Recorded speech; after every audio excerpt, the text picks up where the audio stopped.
ഉമ്മൻചാണ്ടി എന്നുള്ള പേര് പെട്ടെന്ന് കേട്ടുകൊണ്ടാണ് ഈ വിജയം അദ്ദേഹം ഉണ്ടായിരുന്നെങ്കിൽ എത്രത്തോളം ആനന്ദിക്കുമായിരുന്നു KM അബീത്ത്. തീർച്ചയായിട്ടും ജീവിതത്തിലെ ഏറ്റവും വലിയ നഷ്ടങ്ങളിലൊന്ന് അദ്ദേഹത്തിന്റെ വിയോഗമാണ്. കാരണം ഞാനിന്ന് ഇവിടെ ഇരിക്കുന്നുണ്ടെങ്കിൽ KSUവിന്റെ സംസ്ഥാന അധ്യക്ഷനായിരുന്ന കാലം തൊട്ട് ഒരുപക്ഷെ അദ്ദേഹത്തോട് ഏറ്റവും അടുത്ത് നിൽക്കാനും പ്രവർത്തിക്കാനും കഴിഞ്ഞ കാലങ്ങൾ ഉണ്ടായിട്ടുണ്ട്. ഏറ്റവും കൂടുതൽ സന്തോഷിക്കുന്ന ഒരു വ്യക്തിത്വമായിരുന്നു അദ്ദേഹം ഇപ്പോൾ സന്തോഷിക്കുന്നുണ്ടാവും. ഈ വിജയം അദ്ദേഹത്തിന്റെ കൂടി വിജയമാണ്. ഞങ്ങളുടെ വിജയമൊക്കെ അദ്ദേഹത്തിന് കൂടി സമർപ്പിക്കുകയാണ്.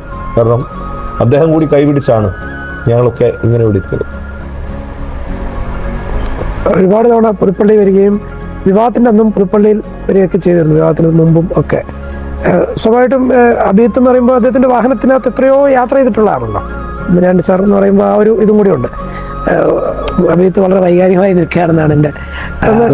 അദ്ദേഹം ഉണ്ടായിരുന്നെങ്കിൽ എന്തായാലും അബീത്തിനെ ഒന്ന് കെട്ടിപ്പിടിച്ച് അഭിനന്ദിച്ചേനെ ഉറപ്പായിട്ടും. അദ്ദേഹത്തിനെ കൈപിടിച്ച് വന്ന ഒരുപാട് ഇപ്പൊ ഇവിടെ തന്നെ ഇരിക്കുന്ന സുധീർഷയുണ്ട്, ശ്രീ സൂരജ് ആണെങ്കിലും ഇവരൊക്കെ വന്ന വഴികൾ, ഞങ്ങളൊക്കെ വന്ന വഴികളിൽ അദ്ദേഹത്തിന്റെ കരങ്ങളും അദ്ദേഹത്തിന്റെ സ്പർശവും ഉണ്ടായിട്ടുണ്ട്, അദ്ദേഹത്തിന്റെ പിന്തുണ ഉണ്ടായിട്ടുണ്ട്. അതുപോലെ ഈ സഭയിലെ ഒരുപാട് ആളുകൾ, ഇപ്പോ ഇന്ന് സഭയിലുള്ള മന്ത്രിമാരിൽ തന്നെ ഇപ്പോ വിഷ്ണുനാണെങ്കിലും ഇപ്പൊ സിദ്ദിഖാണെങ്കിലും മറ്റാളുകളൊക്കെ തന്നെ സാറിന്റെ കൈപിടിച്ച് വളർന്ന് കേരളത്തിന്റെ രാഷ്ട്രീയ രംഗത്തേക്ക് വന്ന ആളുകൾ. അപ്പൊ ഞങ്ങളെ കൈപിടിച്ച് അല്ലെങ്കിൽ ഞങ്ങളെ സഹായിച്ച് മുമ്പോട്ട് പോയിട്ടുള്ള ശ്രീ ഷാഫി പറമ്പിലാണെങ്കിലും, ഷാഫിക്ക് ഇപ്പൊ കേരളത്തിന്റെ നിയമസഭ ഏറ്റവും കൂടുതൽ മിസ് ചെയ്യുന്ന ഒരാൾ ഷാഫിക്ക് കൂടിയാണ്. മിസ് ചെയ്യുന്നുണ്ടോ?